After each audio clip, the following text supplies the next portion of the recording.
चलो देखो, बर्ज गुणन विधि क्रॉस मल्टीप्लिकेशन मेथड से a1 x plus b1 y plus c1 equal to 0, a2 x plus b2 y plus c2 equal 0। अब ये cross multiplication हम लोग कर रहे हैं, ठीक है। अभी समझाएंगे सवाल में। x और y का मान, x का फॉर्मूला क्या हो गया यहाँ पर, b1 c2 माइनस b2 c1 a by a1 b2 minus a2 b1, y equal to c1 a2 minus c2 a1 by a1 b2 minus a2 b1। अब यहाँ पर आ जाओ, इक्वेशन है हमारा, वही इक्वेशन लिए हम लोग, 2x plus 3y equal 21, 4x plus 2y equal to 30। अब यहाँ आ जाओ, 2x प्लस 3y ले लिए। अब इसको क्रॉस मल्टीप्लिकेशन हम लोग कर रहे हैं, ठीक है। तो अब यहाँ आ जाओ, ये क्या हो गया हमारा a, ये हमारा क्या है b, और ये हमारा क्या है c, है ना। ये हमारा हो गया a b और c, इसमें भी a b और c, ठीक है। अब यहाँ पर क्या है फॉर्मूला में तुम्हारा, x बराबर क्या है b1 इंटू c2, तो b1 क्या हो गया तुम्हारा, ये हमारा हो गया b1 a1 c1, ये हमारा a2 b2 c2, ठीक है। तो b1 क्या है 3y इंटू क्या हो जाएगा c2 क्या है 30, तो 3y इंटू 30, तो क्या हो जाएगा यहाँ माइनस 30 इंटू 3y 3।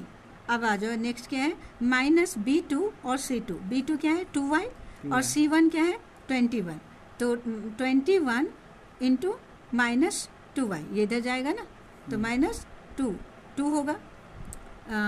y नहीं लिखेंगे, चर्ड नहीं लिखेंगे, नॉन वेरिएबल वाला लिखेंगे 2।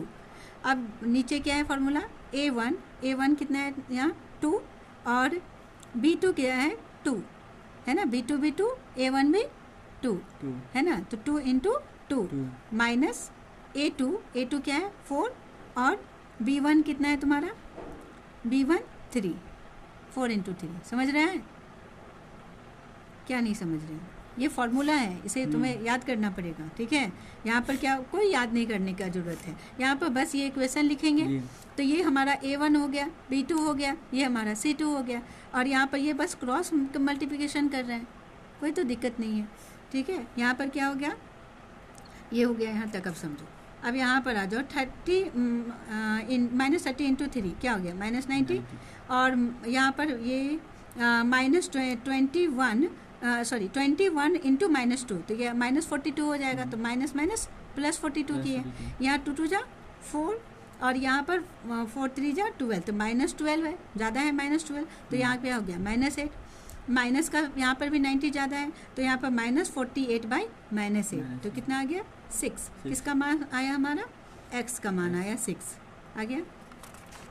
अब यहाँ देखो, अब y बराबर क्या फॉर्मूला था तुम्हारा, c1 a2 और minus c2 a1 b2 minus a2 और b1। अब यहाँ देखो, तो c1 हमारा कितना है, c1 यहाँ पर क्या है 21, और a2 कितना है 4, a2 क्या है 4, a2 क्या है तुम्हारा 4। एक इक्वेशन दो, इक्वेशन यहाँ पर लेके रखो, देखो यही इक्वेशन था ना तुम्हारा, तो ये हमारा क्रॉस मल्टीप्लिकेशन कर रहा है, ठीक है।